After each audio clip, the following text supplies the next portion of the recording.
Please do not adjust your smart speaker or your smartphone or whatever platform it is you are listening to this. It is the OHL podcast, but we would be remiss on any podcast at this time about the game of hockey without acknowledging Mr. Ken Dryden. And hey, he was born in a former OHL city. Most recently, the Bulldogs, the Steelhawks, the Dukes were there at various times, but the city of Hamilton is where Ken Dryden was born. And Dan Mahar, I know the loss of Mr. Ken Dryden hits you particularly hard because you are a lifelong fan of the team he played for.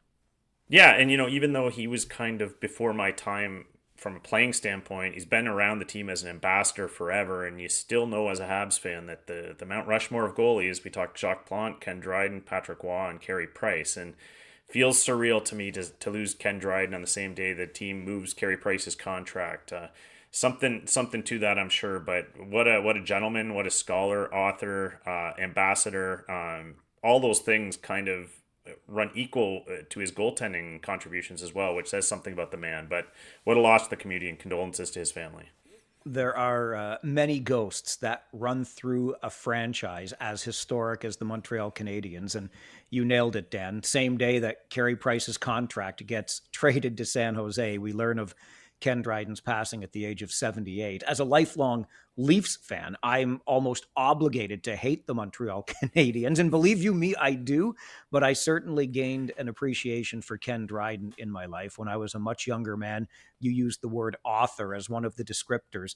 His book, The Game, I would argue, might not just be among the greatest hockey or sports books, but one of the greatest reads you'll ever enjoy, even if you don't have a whole lot of interest in hockey. It's a tremendous book. I thoroughly enjoyed. And then when I was a younger broadcaster reporting for a radio station in Toronto, Ken Dryden was the president of the Leafs, which was weird for me as a Leafs fan, the former Hab being the president of the team that I love. But I got a chance to interview him during that time, and it was a very surreal experience for me. And whether I like the Montreal Canadiens or not, as a hockey fan, and as someone who got to know Ken Dryden, the person, through his time as the president of the Leafs, as an MP in Canada. It just goes on and on. He was larger than life, touched so many parts of our communities beyond the game of hockey. So definitely a loss to the hockey community, indeed, and the country of Canada. So I will echo Dan's condolences to the Dryden family, as we do welcome you back to another season here on the OHL podcast. That guy over there is Dan Mahar.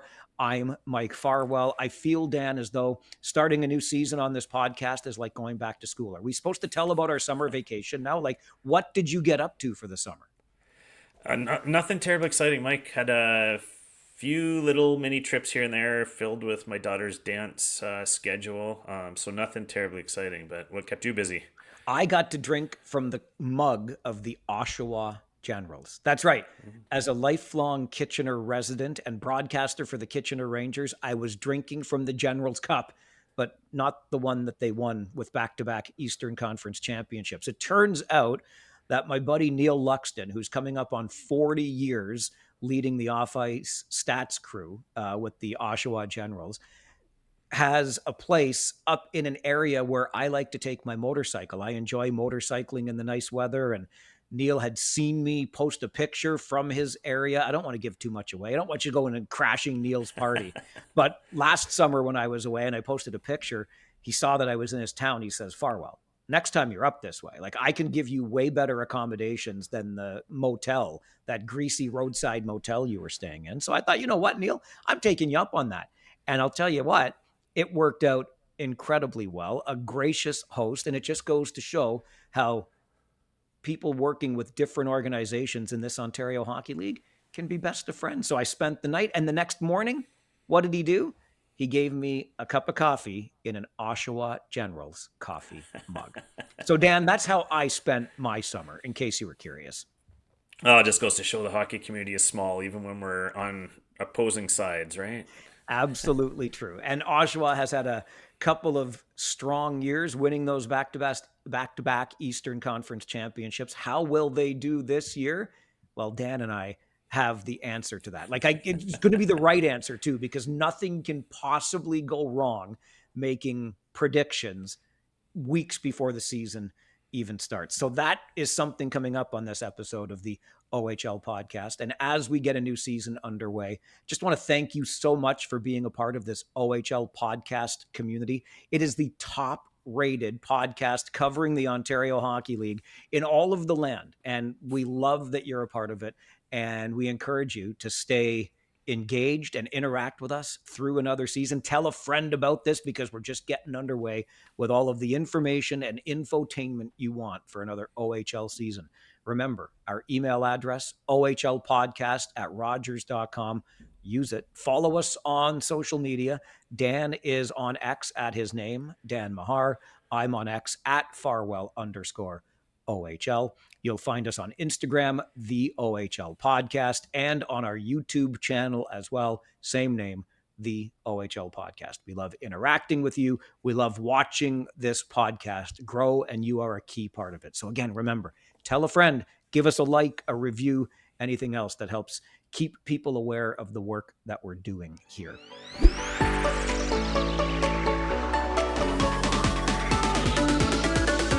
Something, Dan, that has not changed from one season to the next is the impact of the NCAA rule change. Gavin McKenna out west, the biggest name, but in the Ontario Hockey League, of course, you're looking at Jack Ivankovic, Porter Martone, Adam Valentini, who had signed with the Kitchener Rangers in June, and a week before training camps opened, he said, you know what?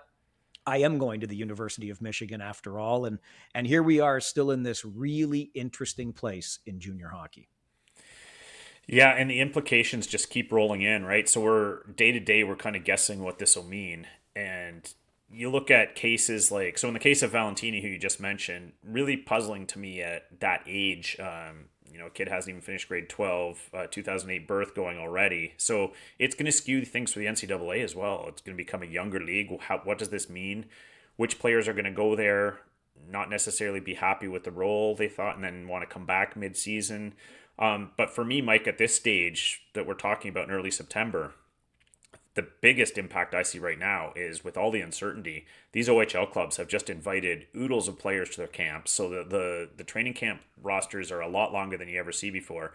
And just a whole lot of mystery. There's a lot of players who you're trying to sort through how big a contributor are they going to be. Is this kind of a fringe player? Is this a depth player? Is this a top line guy? And we're starting to see a little bit of that through the preseason, but it's going to be really hard to assess these teams, I think, till getting close to Christmas and see what we've got here, because a lot of new names and new faces are going to show up this year in the OHL. I know we all still want these players to have options, and we're excited about that aspect of the rule change. And I get the attraction of money, pretty big money with the numbers that we're hearing thrown around when it comes to name, image, and likeness in the NCAA, that NIL money. But there can't be this much money for every player that's deciding to pursue the NCAA route for their development and or whatever they can earn even before signing a pro contract. So I find it very curious because, again, not every player that decides to go to the NCAA is going to be getting in the hundreds of thousands of dollars in NIL money. Well, that's for sure true, you'd have to think, or at least it would be very curious to know where some of this money is coming from and what the business case is for the school to dole out that much money to players who aren't top of lineup guys. And for me, there's a distinction, too, between some of the names we've heard that have moved to the NCAA. Like, I obviously don't like that Porter Martone has moved to the NCAA. I'd love to keep that talent in the OHL. But player who was a late birthday in his year, so he had to in his draft year, so he had to wait another draft year. So he's put in 3 seasons in the OHL. He's a bigger body. He's a high NHL pick. There's arguments could be made for the development curve now, hitting the gym more, playing against older players. For me, where it gets tricky is when you look at players like the aforementioned Valentini, who's a smaller skilled player, young player. To me, the OHL, CHL is the place for those players to really hone their offensive game, play that pro schedule, 68 games, really ramp up that side of your game before moving to a place where you're going to have stronger, older competition, fewer games. I'm just not sure that's right for the development curve. So I think a lot of these things are going to sort themselves out over the coming years. These are my hunches or my instincts, but we're going to see, because that through this Wild West scenario we've got, Mike, there's going to be some hits and misses for sure, and I just hope some of these kids aren't the misses that we fear. That schedule is one of the keys for me too, Dan, when it comes to developing for the next level, a 68 game regular season. And let's not forget the playoffs, 7 game series in the Ontario Hockey League across the Canadian Hockey League. Nothing prepares you for a future in pro hockey like getting started in 7 game series in the playoffs now, as opposed to just waltzing into them, because in the NCAA, early rounds are a 1 game playoff elimination. That's a dramatic difference in what you're getting used to development wise. 100%. And you know, if you've watched much NCAA over the years, you know the type of league it has been. And if you're a teenage player, you're not seeing a lot of ice. Now, if you're a Porter Martone or a Gavin McKenna, sure, you're probably going to see some ice. But if you're not one of them, uh, what is the value of the experience you're getting? Because if you're buried in the bottom six, or God forbid scratched, or you're not really getting the ice time that you had hoped, things can go south in a hurry for some of the development curves here. So we'll see how it sorts itself out. But you're absolutely right. The OHL and CHL mirror that NHL style, that pro game, that pace, all those things you want to see. But for me, the biggest aspect is just the skill development, the offensive side of the game. I am a firm believer it is in your best interest to play amongst peers, kids your own age, in that same development curve, and get that ice time, get those reps where you're able to score and develop that side of the game. Because if you leave that curve too early and move to a different phase of development, you may never realize your offensive potential. But that's just what I've seen over the years, and I think that would have to be a real concern for some of these kids considering jumping. My advice would remain, don't let the highs get too high or the lows get too low when you hear big bucks or you see a team or a player that you really like on your team going to the NCAA. There is so much still to be sorted out here. So as players leave, even high caliber, high prospect players leave, the sky is not falling, nor is the ground coming out from beneath the feet or the skates of your favorite OHL team. There's so much more that still needs to be settled in all of this.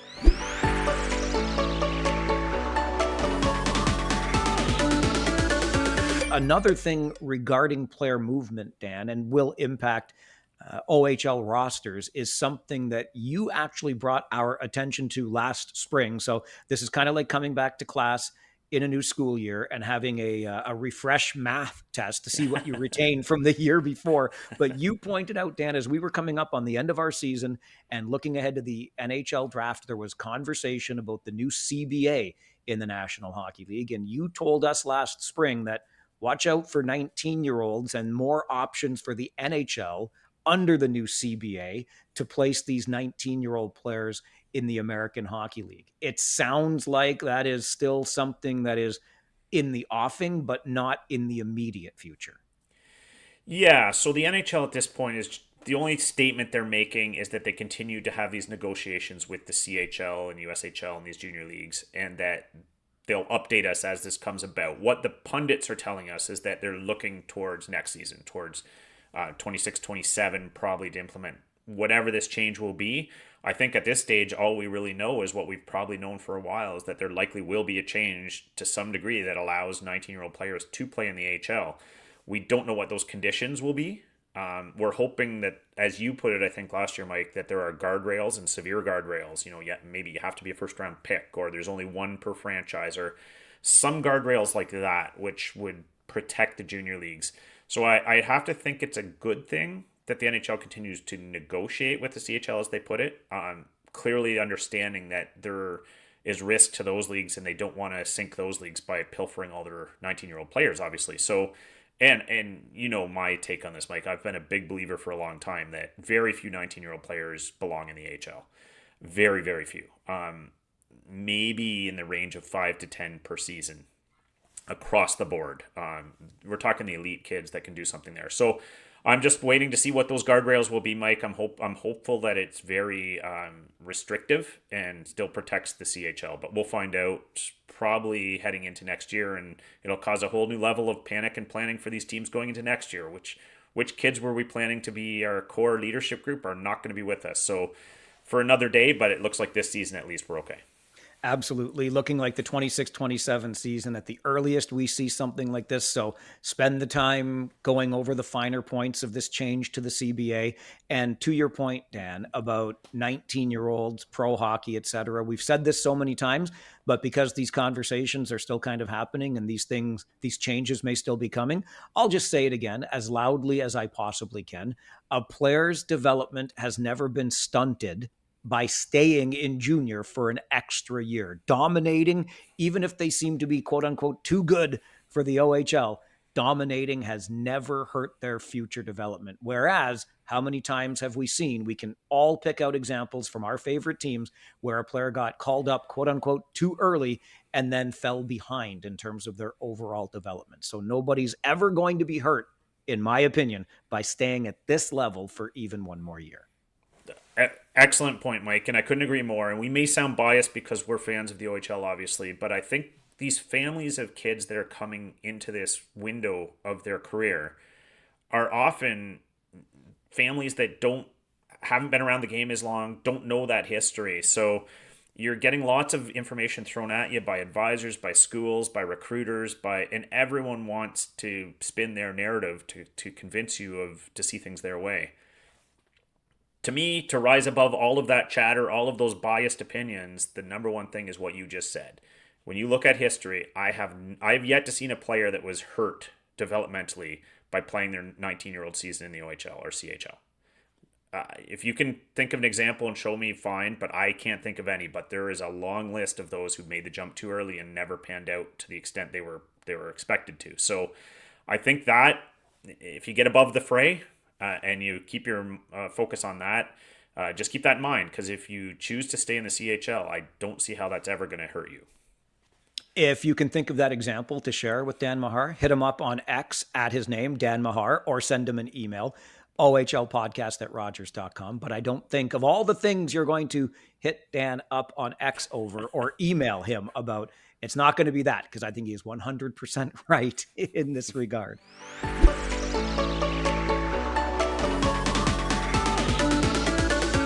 It's a very exciting year in the Ontario Hockey League. Not only are the teams in this league competing for an OHL championship that when they win it, they'll get a chance to go to Kelowna for the Memorial Cup next May. But this is also the year in which we learn which OHL team and market will host the 2027 Memorial Cup. So there's a really interesting time in the junior hockey cycle as we see the teams jockeying for the rights to host that Memorial Cup and compete in it when it's in their home province. There were 4 teams who had expressed their intention to bid. We thought the Sault Ste. Marie Greyhounds were going to be in the mix, but the team announced that it wasn't going to submit that intention to bid, leaving 4 in their wake: the Kingston Frontenacs, the Niagara Ice Dogs, the Guelph Storm, and the Kitchener Rangers. And the CHL announced early in September that the 4 who had expressed an interest in bidding and put in that initial intention package had been whittled down to 2. And Dan Mahar, it is now between the Guelph Storm and the Kitchener Rangers for the rights to host the 2027 Memorial Cup. How fitting is it that one of the league's best rivalries, those Highway 7 rivals and Midwest Division rivals, are now rivals to host the Memorial Cup next year?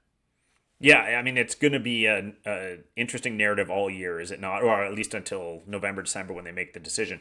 But I'll start with the downside of this whole process, I guess. And that would be, for me, for fans in a couple of communities that are going to lose out. You mentioned Sioux, where they decided not to bid, and ownership cited some of the economic challenges around U.S. tariffs and different things with the economy in the Sioux as reasons not to bid right now. I do feel for fans of the Sioux. I felt that would have been a great market to showcase. They've never hosted. Brilliant franchise in the OHL. So for their fans who are looking for the opportunity to host, I feel for them. The other community I feel a little for is Kingston. Great community, the hockey community there as well. I think maybe their ongoing lack of fan support, I guess, has been a bit of a concern for hosting there. And there's a few other issues in Kingston, but it would have been great there. I think you and I both, Mike, with all due respect to the fans of Niagara, dismiss them as a serious contender for a lot of a lot of reasons they need to kind of get their act together and demonstrate that over time before anyone's giving them the Memorial Cup. So that brings us to Kitchener and Guelph, and you could make a case for both, but both centrally located, both looking like they're going to have decent teams at the time. Both have demonstrated they could host before, so I'm not sure how I'd handicap that. I think everyone kind of feels Kitchener's kind of at least a slight favorite there, but we're most definitely, it's going to be an interesting narrative to see how these teams are shaping up, because I think come December we're going to know a little bit more about how they're looking for the following year as well. Didn't the Greyhounds host? I don't mean to be nitpicky here, but didn't they host in '93 when they won? I think they did. Yeah, you know I what? know, like that. You're testing my I know I'm fading testing brain. my own too. I feel like there was a home ice opportunity there. Anyway, I'm gonna triple check that. But we know they won it in '93, the only one that they won. But I'm pretty sure they were hosting that year as well. You're right that both Kitchener and Guelph have experience hosting. Kitchener more recently in '08, Guelph back in '02. What I find most intriguing about the Storm's bid is the city of Guelph is celebrating in 2027 its bicentennial, 200 years as a city. So there's a lot of richness to history that you can celebrate along with the great tournament that is and the historic tournament that it is, the Memorial Cup. Other than that, and I don't mean to pick on my good friends in the city of Guelph. That's where I started my OHL broadcasting career. I still have fondness for the city, people that work there, the franchise, you name it. But if you're going to put the arenas side by each, I know Guelph's is newer and offers a little bit more maybe in those creature comforts, but I mean, the Kitchener Memorial Auditorium, you talk to anybody around the CHL, the 60 plus teams, and they're going to say, boy, oh boy, that Memorial Auditorium is a pretty special place. And then you think about the market generally. Heck, in the modern age, we could look at Guelph and Kitchener as suburbs of one another. They're so close to each other. And, the hotels that are available and what the community has to offer, and not to mention Guelph's downtown in and around the arena is slated to be under some pretty significant construction when the tournament rolls around. So look, a couple of great franchises with reasons to pick each. But as you said, I guess we'll find out as November/early December rolls around and the league makes its final decision. Tough to say that either market would be a quote unquote loser, because I think both could host capably. But I gotta think this is Kitchener's tournament to lose. Yeah, like when I was trying to weigh the pros and cons, I mean, I look at Guelph's obviously got committed city support to the tune of $600,000 plus $100,000 of in kind, which is really a point in their favor, and haven't hosted as recently. But I think just about everything else, as you outlined, probably skews Kitchener's way. The higher revenue potential with way more seating in the arena, better parking options. I feel at this point it's a little early, but it feels like Kitchener's going to be a slightly more competitive team as well, all things being equal. So yeah, I think you're right, Mike, that if you start weighing pros and cons, you can see why Kitchener would probably be skewing as the favorite. But I'm not ready to handicap it just yet. That '93 Greyhounds championship team indeed was a host team. And I'm with you, what you said earlier, Dan. I've expressed my fondness. I used to, early in my career, dread the trips north. I don't anymore. I mean, the trip isn't the easiest, and all my friends in the Q and Dub can leave me alone. I know. Oh, heaven forbid you have to do 1 8-hour trip. That's the longest one. I know it's an easy trip in this league, or the travel is pretty easy in this league, but I still don't love the length of time it takes to get there. But man, when you get there, the North just wraps its big arms around you with a warm hug. They love you, and it's a great place to be.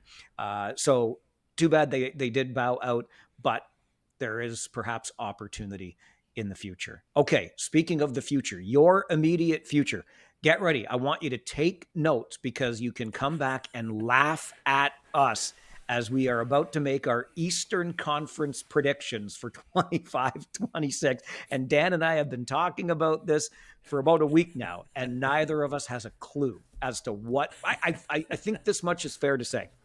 We will, I'll bet you dollars to donuts, match with our first place team and our last place team in the Eastern Conference next season. And then who the hell knows what comes in between. So we'll get into that. And jerseys, Who's complaining about the new jerseys in the OHL?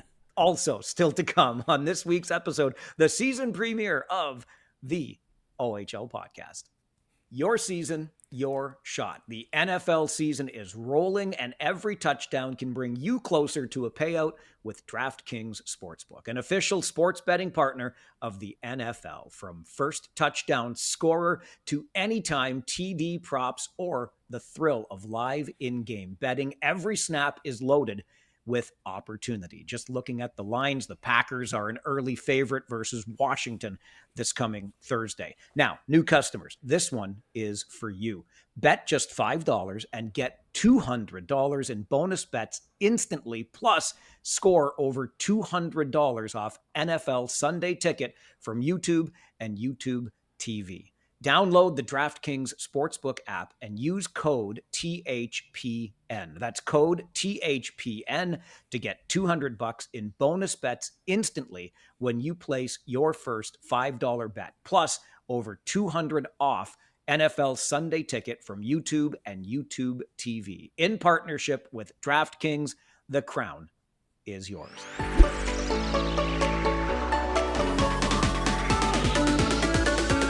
Okay, Dan Mahar, let's get into it. Let's stick our necks away out there for anybody who is interested to take their best shot at mocking us. I just mentioned that. And the reminder, Dan and I said this lots of times during last season, because as we get back into this year, we will once again feature a prospect of the week, the NHL draft eligible player that Dan and I thought might have had the best week in the OHL as we do our weekly episodes.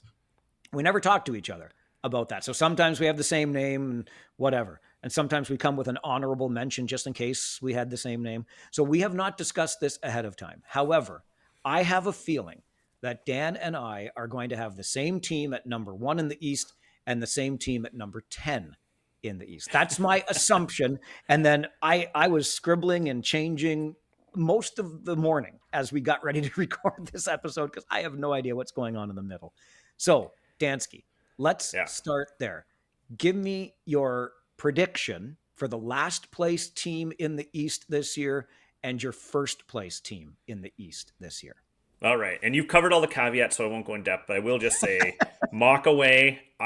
The teams 2 through 9, as Mike just said, I could see any of them being in any order. So this comes with severe caveats. But number 10, Mike, I got the Brampton Steelheads. Sorry, Brampton. You've just been decimated by two go for it years, and then what you were supposed to have to trade this year to recoup some futures have moved to the NCAA.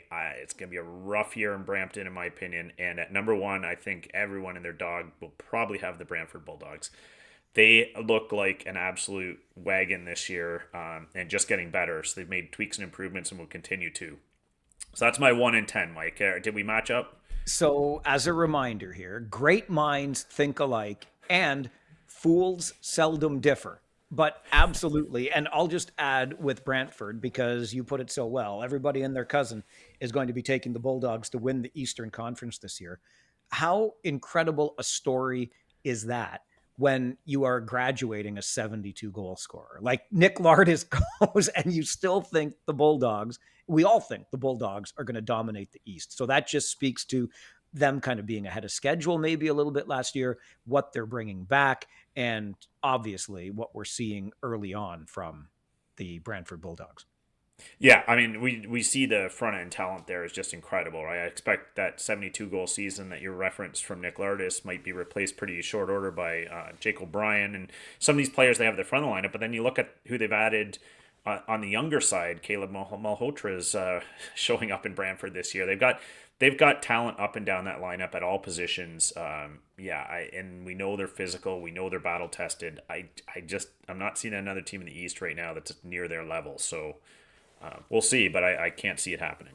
On the physical point, Dan, let's just add this, and we touched on it because my notes reminded me that as we did our last episode last season, the trade had already happened. And I didn't go back to listen to what we said then, but Ryder Bolton becomes a member of the Brantford Bulldogs.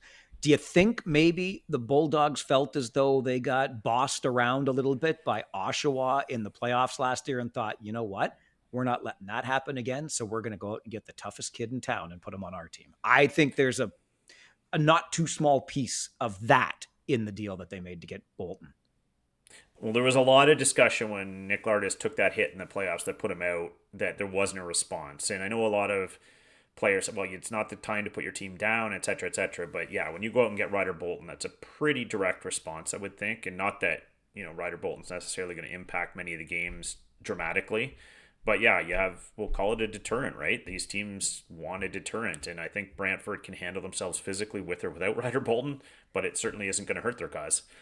I forgot to look this up. I'm just being honest. This is how I roll here. So I'll be transparent with you. I'll just ask you, Dan, but could this be if Brantford not only wins the East, but goes on, well, if they win the East, they'll appear in the OHL championship. Would that be 4 straight years that a Bolton has been in? Was Sawyer there with the London team that played Peterborough, then the London team that played Oshawa, then both Boltons were there last year? And then I think it could be 4 straight OHL finals with a Bolton in a lineup. I think, if I'm right about Sawyer being there for the Peterborough series, which I think he was. Yeah, in my head, again, testing my summer brain here, I was thinking it was just 2, but you might be right with this being the third, or 3, so this going into 4. You might be right. I think it could be. And I'm obviously taking a fairly large step saying not only will Brantford win the East, but they'll get to the OHL final. I think winning the East might actually be, I don't want to say easy because there are no easy games, but then we look at this mushy middle that we're talking about here, Dan. I will just add before we start diving more into the predictions, I actually feel pretty good about the team I picked to finish second, i.e. win the Central Division, but we'll see how that goes. Let's go. You want to go descending order? So let's go. Sure. Okay. So we've both agreed that Brampton is 10th and for the same reasons, I think. Who do you have slotting in to 9th in the East and missing the playoffs in the Eastern Conference? This was a tough one, Mike, because there was only one other team we could pick to miss, and I figured there was a whole bunch of contenders. So fans of this team, don't kill me, but I actually slotted in the Ottawa 67s on this one. Why, Dan? Why would you do that? Again, so many wild cards, but I just felt like they did lose a lot of talent off their roster last year. It's a bit of a rebuild, and again are going to be without Luca Pinelli, who did a lot of their scoring last year. Ekberg looks like the real deal up front, but I'm not sure there's a whole lot surrounding him there. Some decent pieces there. I'm just not seeing a whole lot of firepower and just a lot of question marks. So I think there's 3 or 4 teams that are going to be in that mix to miss the playoffs, but I landed on Ottawa. Real quick, because I was listening half intently, Dan, and scrolling with my left eye. There was no Sawyer Bolton on that 23 London Knights team that lost to Peterborough in the OHL championship. So this could be a hat trick of Bolton appearances in the OHL final if Brantford does what we think Brantford will do this year. So I just add that in there, having checked it. And wouldn't you know, Dan, great minds think alike. Fools seldom differ. I also have the Ottawa 67s in 9th and missing the playoffs. One of my rationales for that is I'm not entirely sure where the offense is coming from. There's experience on the blue line, and Dave Cameron likes that. So I don't know. I think they'll be pretty stingy, but yeah, I'm with you. And I've got the Ottawa 67s in 9th and missing the playoffs along with Brampton. Okay. And with you on that area, I think there were a few teams we could have picked there. So who do you have squeaking in at number 8 in the East? All right. Again, this is one where I feel terrible. Love the city, love the team. But again, in that mushy middle, I'm just not sure I'm seeing the firepower right now. And I have Kingston in at 8, Mike. And there's a few question marks there as well. They've got a few key cogs on the defensive wheel. But again, up and down that roster, a lot of new faces. Player like Hopkins is going to have to take an awful big leadership role there without a ton of support. And again, that mushy group of 3 or 4 teams, I landed on Kingston at 8. So I mentioned earlier that I was doing some scribbling when I put my teams down I went 1, 2, 10 fairly easily, and then 3 through 8 or 3 through 9. I'm like, how is this all going to work? And I had Kingston higher and ended up dropping them down, not as far as 8th. I have Oshawa 8th, and for similar reasons. Look, Owen Griffin, we talked about a lot last year, and it's going to be he's going to be a big part of this team this year, I would think. In goal, though, how do you replace a guy like Jacob Oster and everything he brought to your team the last number of years? You run to back Eastern Conference championships and OHL finals. And I think at some point you got to pay the piper. I think this is the year the Gens pay the piper and they'll make the playoffs, but I've got them in the 8th spot. That's fair enough. Yeah, and when I mentioned that group of 3 or 4 teams, they were in it. So All right. So you had Kingston 8. I've got Oshawa 8. Who do you have in now at number 7? at 7, I actually went up north and took the Sudbury Wolves, and the reason I have them at 7 is they could slide a couple spots either direction. Obviously, like a lot of these teams, there's some key pieces that they could get back there that I think are really solid. Potential to get solid goaltending there. A player like Nathan Villeneuve could really lead the way there. Just lost an awful lot of talent and kind of underachieved as well last year. A lot of question marks about their ability to keep the puck out of the net and discipline. And so I believe that they have the potential to be better, but I landed on Sudbury at 7. I guess I believe in their potential more than you do because I have the Sudbury Wolves when I finished all of this much higher. I'm looking at a handful, 5 guys headed off to NHL camps. I kind of like what they're bringing back up front as far as the Sudbury Wolves are concerned. So maybe you can just outscore. The Sudbury Wolves can be the Toronto Blue Jays of the Eastern Conference. Okay. The Jays right now just beating everybody with offense in baseball, but I've got Sudbury a lot higher. So I'll get to my Wolves pick later, and for some of the reasons I just mentioned. But in 7th, I'm also up north, but I'm across Highway 17 from Sudbury in North Bay. And this was a tough one because I like the moves that the battalion made last year. I liked the jam they showed late in the season to earn the playoff spot. I like Mike McIver in goal, but I think they're just a step away still from a return to prime time in North Bay. So I've got the battalion in 7th spot. Interesting. Yeah. Again, this is a brutal year for predictions. So don't get hung up on the slot and saying, well, that's way low, that's way high, because I think Mike and I both agree these could be all within a point or two of each other. So, all right. I'm so glad. That was basically your equivalent of saying to me, good job, good effort. Like, nice try, Farwell. You were kind, Dan. I'll let you know, because we already talked about them. Kingston is the team that I had higher and scribbled around and dropped them to 6th. So that's my 6th spot. Who do you have in 6th? That's where I slotted in the Oshawa Generals for now, Mike. And in the Oshawa Generals, like for now, team, hang on. No, you don't get to change later, Dan. This is it. This stands up for the whole season, buddy. Buddy, I have to cover so many caveats on these predictions. And this being on the premise that Seneca and Danford potentially return and are traded for assets, and we'll see how that shakes down. But based on the fact that those players both likely will show up and return for part of the season. I mean, if they are there, I don't see how Oshawa is any lower than 6th. But once they move them, then yeah, they could slide. So I think all things being equal, I have them just based on experience. They got a lot of good players there. You mentioned Owen Griffin. I think there's just too much there and too much experience for them to slide below 6 right now. You just nailed it. And I would look at the Oshawa Generals. This is why I dropped them as low as 8th. Again, Seneca, Danford. They're going to, a little bit like Niagara last year, except I know Niagara didn't sell off. Maybe a little bit like North Bay, right? When you've got these assets and then you move them. That's where I see Oshawa in and around Christmas time is probably going to be up there and people are going to be laughing at us. But if you make the moves that we would expect them to make, should they get those players back, they're going to start rebuilding or reloading for their next time up in the cycle in Oshawa. And I thought they might fall as low as 8th. So just to kind of finish on that point. So again, I had Kingston at 6. You've got Oshawa at 6. It's getting interesting because there are 2 teams here that I wondered how the hell do I have them so high, but I think we're both going to have them in here. Who have you got at number 5, Dan? So number 5, I've got the Peterborough Petes, Mike, and I think they are poised to make that move. I just wasn't sure how high they were going to go, but I really so they're returning a lot of their core, and in the preseason, a lot of these kids have looked really good. But what I particularly like about last year was how much they battled and took an upswing in the second half, and then adding Petrovsky on the back end, then Cameron's going to take a huge step, and then adding players like Karmiris up front.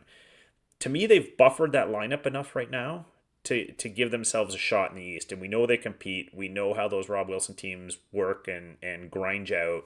So I think this was about as low as I was willing to put them, Mike. I could have even gone higher, but I have them at 5th. I went higher. We know how these Rob Wilson teams will grind you out. So that's why I had a hard time. I'm like, am I really putting the Peterborough Petes here? And that's not, I don't mean that as disrespectful as it probably sounds, but I see this team winning 2-1 and 3-2 games. And how many of those do you win? I don't see them, winning a lot of games 8-4, for example. But for some of the reasons you just mentioned, Dan, with these young players starting to seem, it looks to me like they're finding their way. I know I'm looking at preseason games and whatnot, but and the way they played the last half to 2/3 of the season last year. I've actually got the Pete's fourth, and I've got Barrie in fifth. And Barrie was a tough one for me, Dan. When I looked at the Colts, I'm like, okay, the North Bay line is gone. And they spent a good deal of their future to put that North Bay line together. But they must have felt they had enough in the tank to trade Riley Patterson. I know Patterson wanted to be dealt, but I'm like, the Barrie Colts, I like them in goal with Arabic. I like them on the blue line with Aitchison. I like them up front with Baudouin. So there are some nice pieces. How nice? I think nicer than, in my rankings, Kingston, North Bay, Oshawa. I've got Barrie in fifth to your Peterborough, and I put Peterborough in fourth. So your fourth place team. So my fourth place team, Mike, is the North Bay Battalion. And I liked a lot of what I saw from them last year. I'm curious if there's enough of a high end there offensively to elevate them beyond fourth. It's possible. I thought they gained a lot of really good experience. I looked at them in a lot of ways like Owen Sound East, in that younger team didn't do as well last year, but saw a lot of positive signs. A lot of players, Patrician taking that step as a leader. A lot of their players returning this year and pretty solid, as you mentioned, in goal. I love the coaching staff. I think North Bay is poised to make a bit of noise this year, so I have them in that top four. Interesting. So these are the two areas where we're going to be pretty different. We already talked about Sudbury when you had them seventh, and I had them much higher. And you notice I haven't mentioned Sudbury on my rankings yet. I had North Bay in seventh, but I struggled with that. I really did. Are they going to grind out wins too? That there doesn't seem to be, again, the team that's going to score 7, 8, 9 goals a game, but will they score enough to win, and liking them in goal? But I had North Bay 7. You've got them 4. So we're pretty distant on those two. Who you've got at number 3? So yeah, I went a little higher than you on this team as well. I have the Barrie Colts at 3, Mike, and I think they've lost enough to have some concern there about their ability to compete. But I still think you talked about the high end players at all key positions: Baudouin, Aitchison, Hrebeck.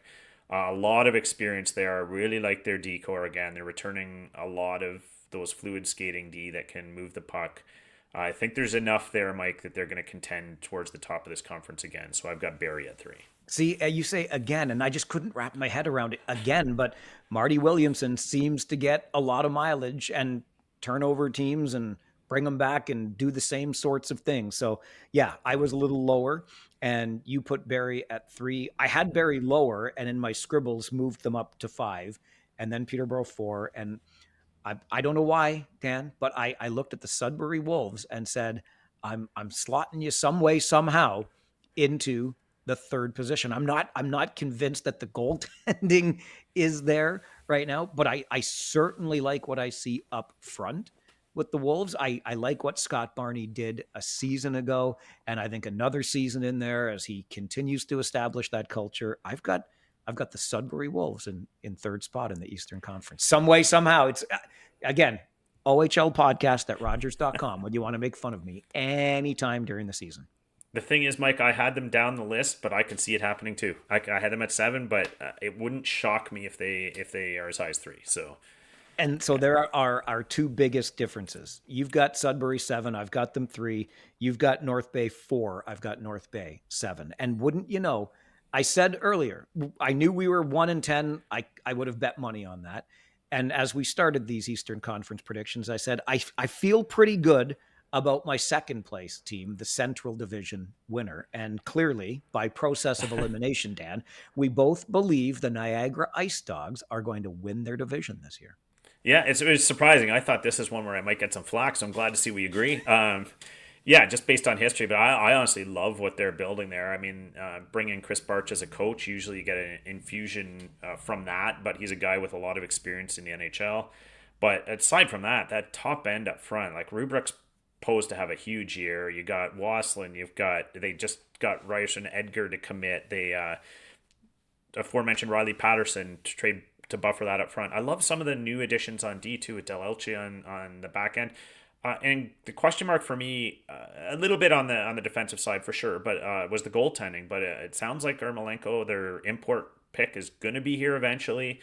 Often those players are, pretty solid between the pipes. We've seen those import goalies come in, so I don't know a ton about him, but I'm assuming he's going to be a fairly solid addition there. So I love that roster up and down, and do think that they will be the biggest threat to Brantford from what I'm seeing so far.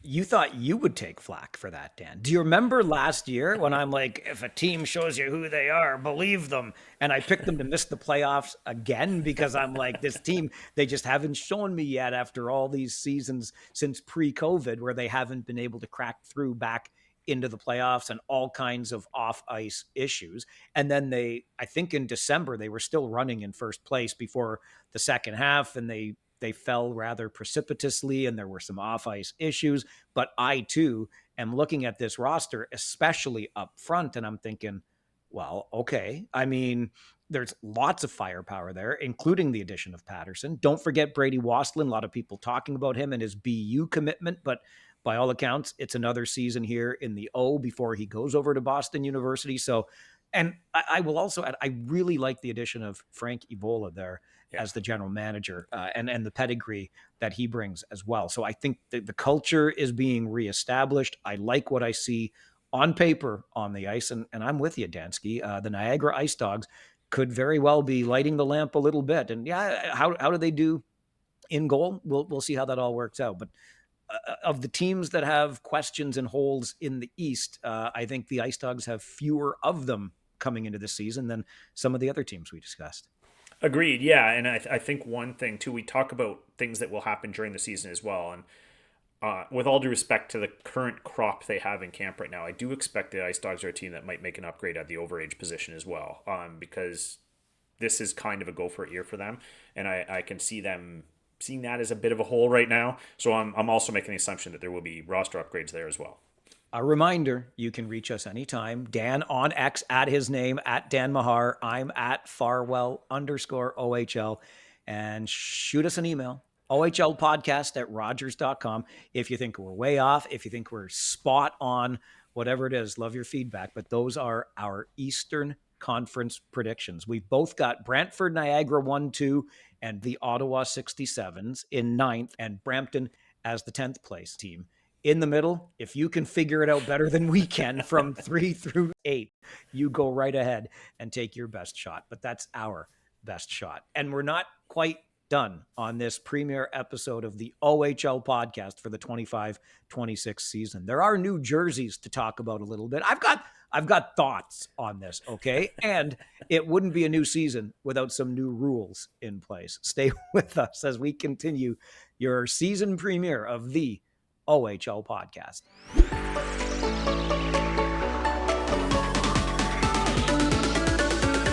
Dan, I used to complain a lot that because I love hockey so much, and shocking, I would complain, but I'm like, what is it with the sport of hockey generally? And year after, change this rule, change that rule. Like, can we just play? You come back every year for a new season, and can't we just do it like the old season?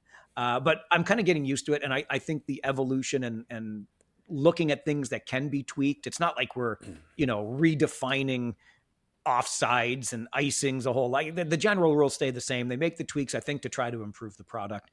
So I'm a little bit less cranky about it. But the OHL is bringing out some new rules this year, a couple of which really stand out to me that I like. But any thoughts from your neck of the woods on the rule changes that the OHL has introduced for this season? Yeah, I think, there's a couple things like ditching the scrape before the shootout, just save some time. But I like the fact that they're going to try and expedite the reviews, to speed them up with better camera angles and make it quicker. How they do that, I'm not sure. But the word faster, they had me at the word faster. and then the last one, Mike, which I forgot to note, but I think this is a really strong one, is just on the slew footing rule where you have minor, double minor, major options for the officials. I think that really helps out the officiating crews. It's tough when you're deciding to throw a kid out or not. And yeah, technically by letter of the law, that was a slew foot, but it wasn't a really vicious one, wasn't really a dangerous one, but it's a slew foot. You're gone, kid. I love that they're giving the refs the discretion to say, well, that was kind of a minor one. Let's throw him in the box for 2 or 4. So those are the ones that stood out to me, Mike, but I'm not sure what you caught your eye. I like your verbiage around ditching the scrape before the shootout to save time, because that gives me hope that one of these new seasons, Dan, we're going to talk about ditching the shootout. Can we ditch the shootout?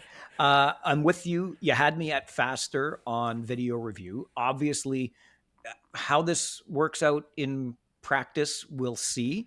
But the league obviously recognizes that it's a sore spot because you're sitting around wondering what the heck is going on. So faster is great. The enhanced angles that every rink will have to have available to the video review booth, I think that's terrific. So I'm very interested in seeing that play out. And on coaches' challenges, I like the fact now that it's not just the loss of a timeout, but it's a minor penalty, much like the National Hockey League. So I like that aspect of it.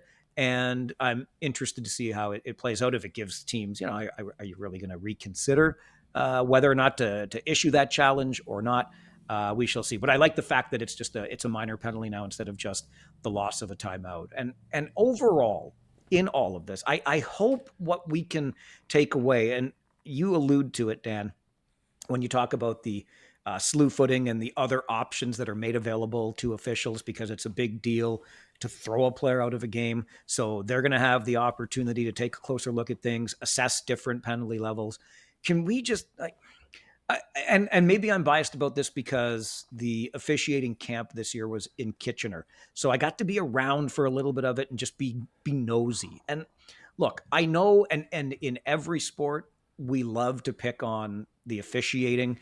It's kind of part of being involved in sports, right? You'll boo the refs, you'll complain about calls, but let's not forget, truly, whether you think the officiating is at par with the league, above average, below average, it's not for lack of effort. Like, these guys are sitting around taking seminars, going through modules, getting on the ice in the summertime in an effort to be the very best they can be when the season rolls around. And there are so many things that they're responsible for out there on the ice. So I'm not trying to be a defender or apologist for officials, but I hope we can come into a new season and recognize something that you and I have talked about before, Dan.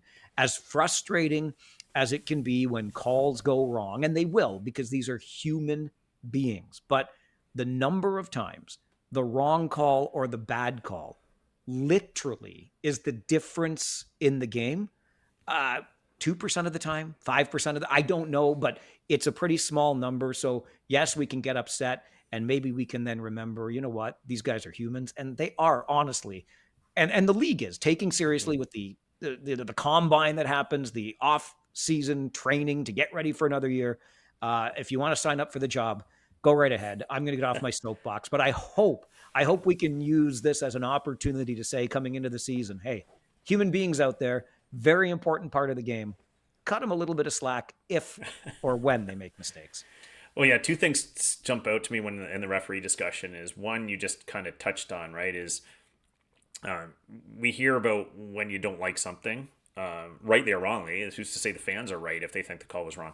But, you can make 98 correct calls, 2 wrong ones. They're only going to remember the 2 wrong ones. But the other piece, too, is like, how many jobs are there in existence where you have a manual about here's how you do the job, i.e. the rule book, yet we don't really do it that way. It's more by feel and flow of the game, and let him play. And that's not what the manual says. Well, sorry, you gotta figure out which parts of the manual to apply and not to apply. So we ask referees to do that, and that doesn't really happen in too many professions, right? Where you're asking them to kind of have all this judgment, all these layers of feel for what's going on, etc. So it takes time to develop that. But yeah, I'm with you. Just cut them a little slack. It's not an easy job, and there's a whole lot of nuance to it. But generally speaking, I think they do a pretty good job.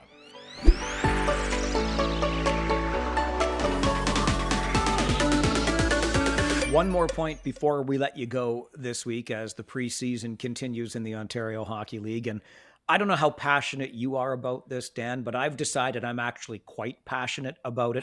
And that is the new Under Armour jerseys in the Ontario Hockey League. And I've seen the postings online of what this jersey looks like. I've read a lot of and heard directly some of the fan reaction to it. I'll start by saying I can't draw a stick person with a ruler. So my visually artistic capabilities are utterly non-existent. I couldn't. So I don't get too hard on people for the aesthetics of things because I couldn't do a better job design wise or drawing wise. So art and beauty is in the eye of the beholder. But I'm quite I'm quite curious and or interested in the reaction, like the very strong reaction to how much people seem to hate these jerseys. Any thoughts on them, Dan? I'm not the type of guy that's going to feel too strongly about these things either way, because it's like, yeah, that patch, I don't really love it, move on, or I love it, great, move on.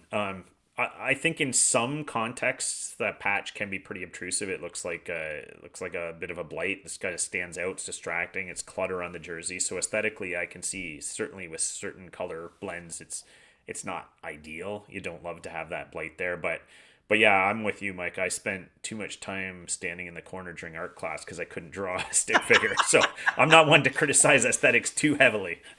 So both Dan and I have been given misconducts in our past for poor artwork in school. I think you get to it there. It does look a little bit jarring in some color schemes, etc. But I'm going to put on my capitalist's hat here for a moment and just remind fans. I'll say two things. First of all, if it really is as bad as you feel it is, and what I've read you to believe that it is, maybe you're not going to be buying these jerseys en masse in merchandise stores where you go watch Ontario Hockey League games. And if the jersey isn't selling all that well, maybe Under Armour would reconsider, maybe people just don't like the way that it looks. I don't know. But the other part of this that I really want you to remember as fans is, I'll take you right back to the beginning of this episode when Dan and I are talking about the NCAA rule change again and how it's changed the landscape and the money that's available in the NCAA and this, that, the other thing. This is a revenue stream for your league, okay? And as a broadcaster, I can still read the names. I can still see the numbers. You might have heard me complain in the past with some third jerseys or promotional jerseys that teams roll out from time to time. And I wonder if they ever thought of the broadcasters because you can't make out the numbers or the names all that well. You can still read the name. You can still see the number. What the heck difference does it make if the patch is a little bit too bright or too intrusive? It's not intruding on anything meaningful. You still know which player has the puck by number or by name. And again, I'll just come back to the money. Under Armour is spending the money to be the jersey sponsor or whatever that looks like. There's money coming to the Ontario Hockey League, and the team that you cheer for, they're getting a revenue share from this. Let Under Armour design whatever kind of jersey they want to design, and we'll just move on. But I think that's something you have to remember in all of this. It's important. That is important revenue for your favorite OHL team.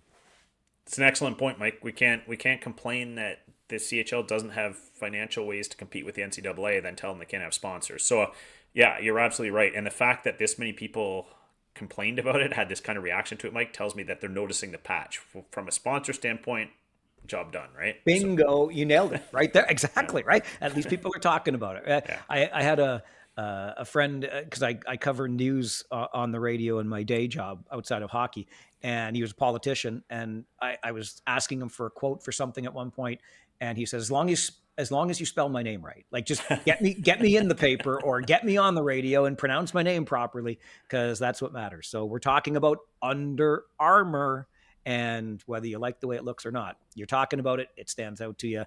And there you go, some revenue for your hockey club. All right, I don't know, Dan, if one more week's grace is going to make it any easier to predict the Western Conference next week, but we're going to try to do that, yeah? Yeah, might as well. I mean, we already embarrassed ourselves today. Might as well do it 2 weeks in a row. So I love embarrassing myself on the internet. It's like a worldwide audience for my embarrassment. Why else would we do this thing, right? Well, one of us is going to be extra embarrassed, so We'll see who that's going to be. That man over there is Dan Mahar. You'll find him on X at his name, Dan Mahar. I'm Mike Farwell on X at Farwell_OHL. Just a reminder, this is the top-rated podcast covering the Ontario Hockey League in all of the land, and we appreciate you being a part of this OHL podcast community. Drop us an email anytime, ohlpodcast@rogers.com. Follow along on YouTube, Instagram, the OHL podcast, and give us a like, a review, tell a friend about it, and we will be back. We're back for another season, and we'll be back next week with a Western Conference preview and more right here on the OHL podcast.